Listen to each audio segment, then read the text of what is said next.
अब देखो, आपने ये पूछा है कि शुद्ध जो अपने को दूध कैसे मिले, भारतीय गौ माता का जो दूध कैसे मिले हैं। लेकिन एक बात बताओ मुझे कि जब बच्चा जन्म लेता है, हमारे जैसे मान लीजिए कि जो एक मनुष्य जन्म लेता है और उस समय जब दूध पीता है बच्चा, तो उस दूध पीते समय तो बच्चा उसकी खबर लेता है अपनी माँ की।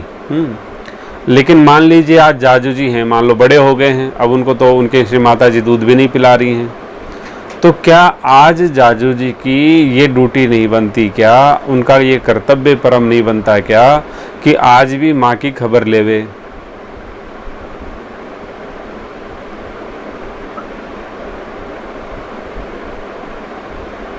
राधे राधे। कुछ हाँ तो रिप्लाई देना। तो ड्यूटी बनती है, क्योंकि आपने सुना होगा माताएं कहती हैं कि लाल मेरे दूध को मत ला जाना। ऐसा जनरली एक स्टेटमेंट होता है कि माँ कहती है बेटे को कि मेरे दूध की रक्षा करना, उसकी लाज रखना, मैंने तुझे दूध पिलाया है उस दूध का कहने मतलब है कि ऐसे ध्यान रखना, एक ये कर्ज है, उस कर्ज का मोल यही है कि अपने जीवन में ऐसा काम मत कर देना कि मुझे लज्जा से जीना पड़े। तो इसी तरह से आप एक बात बताओ, ऐसा कौन सनातन संस्कृति का मानने वाला है जिसने कभी भी भारतीय देशी गौ नस्ल की जो गौमाता है उनका दूध नहीं पिया हो? जाजू जी आप रिप्लाई दो सिर्फ, हैं कि आप बताओ कि देशी गौ नस्ल की जो गौमाता है उसका दूध, मैं देशी वर्ड नहीं यूज करूंगा, बार बार मैं श्री गौमाता ही वर्ड यूज करूंगा। तो श्री गौमाता का दूध कौन ऐसा जीव है सनातन संस्कृति में जिसको पीने को नहीं मिला?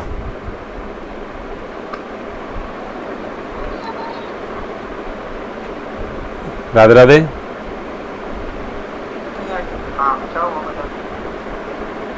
राधे राधे। जी राधे राधे। आपको आ रही क्या हमारी आवाज?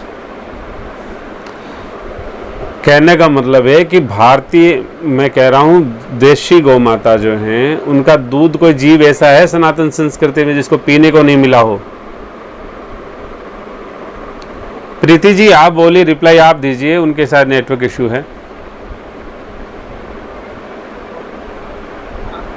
हाँ भैया, जी भैया। कोई ऐसा है जीव जो भारतीय सनातन संस्कृति को मानने वाला जिसको श्री गौमाता ने अपना दूध ना पिलाया हो?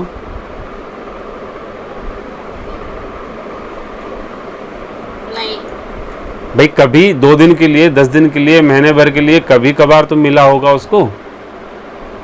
जी जी। तो जब किसी माँ ने अपने बेटे को दूध पिलाया है और बेटा जो है दूध पी के मस्त हो गया है और उसके बाद भी वो गौ माता की खबर इसलिए लेता है कि हमें दूध कब मिलेगा फिर से। आप समझ रहे हैं ना बात को? कि आप बताओ कि आपके 2 बच्चे हैं और आपके बच्चों को आपने दूध पिला दिया, साल भर, 2 साल, 4 साल, 5 साल तक पिला दिया। अब बच्चे आपके हो गए बड़े, लेकिन बच्चे इसीलिए पूछते हैं माँ को कि माँ मेरे को दूध कब पिलाएगी फिर से। यदि पिला सकती है तो तुम मेरे लिए काम की है, और नहीं पिला सकते हो तो आप मेरे लिए काम के नहीं हो। ये उनका विचार ठीक है या गलत है? यस और नो? गलत है। गलत है ना? तो आज जैसे कि एक जवाब आया कि हमको वो दूध कैसे उपलब्ध हो, हमको ये दूध कैसे उपलब्ध हो, यही मानसिकता लोगों की है। लेकिन कभी उन लोगों ने ये नहीं सोचा कि मेरी माँ को कष्ट क्या है, मेरी माँ को कष्ट क्या है, ये नहीं सोचा उन्होंने। किसी ने भी ये नहीं सोचा, या कितने लोग हैं जो ये सोचते हैं कि मेरी माँ को कष्ट क्या है? आप बताइए कि क्या हमारे परिवारों में ऐसा विचार आए और हमारे बच्चे ऐसा करने लगे तो हमें कष्ट होगा कि नहीं होगा? जी। परमात्मा के यहाँ वो बच्चे दोषी माने जाएंगे कि नहीं माने जाएंगे? माने जाएंगे। ईश्वर उनको दंडित करेगा कि नहीं करेगा? करेगा। आज सनातन संस्कृति अपने वर्चस्व से लड़ रही है, उसका मूल कारण यही है। ये मानसिकता जो हमारी है ना कि हमको दूध कैसे मिलेगा, हमें दूध कैसे मिलेगा, इस मानसिकता ने जो है सनातन संस्कृति का पतन किया है। उन्होंने कभी, यदि कोई ऐसा व्यक्तित्व समाज में आता है कि मेरी माँ कैसे बचेगी, मेरी माँ रोगी है, उसका मैं सेवा कैसे करूं, इसका इलाज कैसे करूं, मेरी माता को क्या कष्ट है, मैं उसका क्या समाधान करूं, यदि ये हमारा मूल सनातन जो फॉलोअर्स हैं, जो सनातन को मानने वाले जो मूल सिद्धांत हैं, उनको यदि कोई अपने जीवन में अपनाना चाहता है, उसकी मानसिकता इस कदर होती है। एक साधु जो है ना, वो साधु कोई दूध नहीं पीता है। साधु तो, कई साधु तो ऐसे होते हैं दूध को हाथ ही नहीं लगाते हैं। वो एक चरणामत या थोड़ा सा हाथ लगा दिया, कोई बात नहीं, प्रसाद समझ के, लेकिन उनका दूध पीना उद्देश्य नहीं होता है। उनके कष्ट हृदय में ये होता है कि मेरी जो गौमाता है वो बड़ी कष्ट में है, उस कष्ट को मैं कैसे निवारण करूं, मेरी माँ आज दुखी है, मेरी माँ जो है आज ठंडे में बहुत शीत से जूझ रही है, बरसात में उसको बरसात में जूझना पड़ रहा है, गर्मी में वो वैसे मर रही है। एक उन्नाव से एक महापुरुष हमारे पास आए थे, तो ऐसे प्रसंग बस चर्चा चली, उन्होंने MBA किया, उसके बाद में संसार से विरक्ति लेके और अपना श्री गौमाता की सेवा में लग गए। उन्होंने बताया, उन्नाव बड़ा उस समय समाजवादी पार्टी की सरकार थी, उन्होंने कहा कि हमारे यहाँ पर मैं अल्टरनेटिव गौमाता को चारा दे रहा हूँ। किसी गौमाता को सोमवार को चारा दिया है, एक समय मैंने वार्ड बना रखे हैं, 7 वार्ड बना रखे हैं, मंडे संडे ट्यूसडे इस तरह से।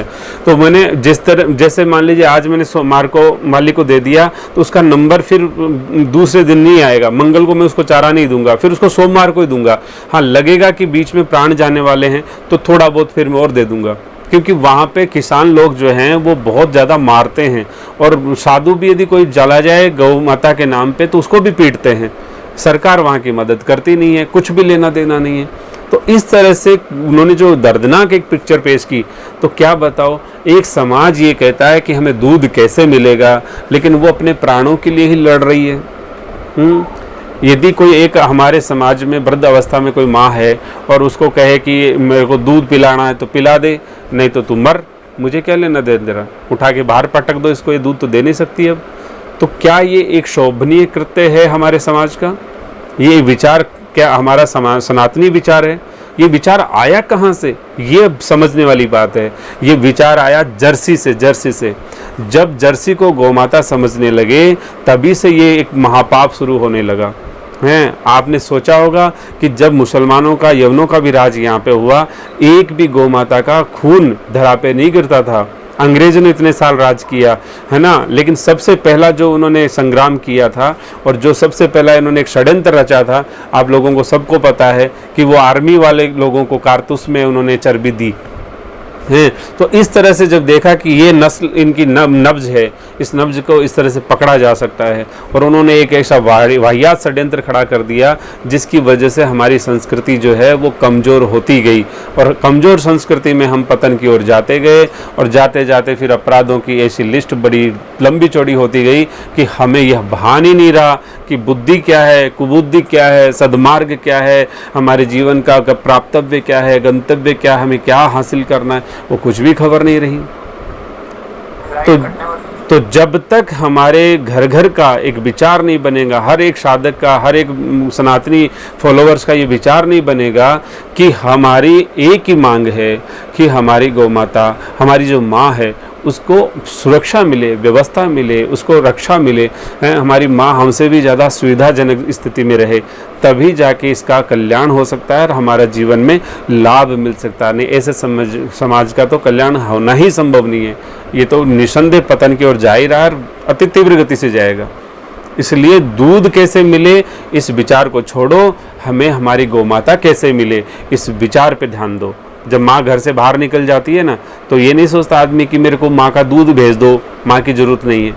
वो कहता है मेरी माँ कैसे मिले, मुझे तो मेरी माँ ला दो बस। एक छोटा सा बच्चा होता है 5 महीने 4 महीने का, वो चिल्लाता है, रोता है, जब तक उसकी माँ उसको नहीं मिलती है तब तक वो रोता रहता है। वो बच्चा ये नहीं कहता मुझे तो दूध ला दो, या निप्पल में आप दूध ले जाके दे दो, उसको चुप हो जाता है। ऐसा नहीं होता है। जब तक उसकी माँ उसको नहीं मिलती है तब तक वो चुप नहीं होता है। इसलिए ये आइडियोलॉजी क्रिएट करो, ये विचार एक बढ़ाओ, ये विचार अपने को प्रतिपादित करो, उसका समर्थन करो, अनुमोदन करो और लोगों को प्रचारित करो कि वास्तविक सनातन विचार तो यही था कि हमारी गौ माता हमें कैसे मिले, उसकी छत्र छाया में हम कैसे जिए, उसके सानिध्य में हम कैसे रहें, दूध कैसे मिले। ये वाहियात विचार हम छोड़ दें, बहुत लाभ होगा। राधे राधे।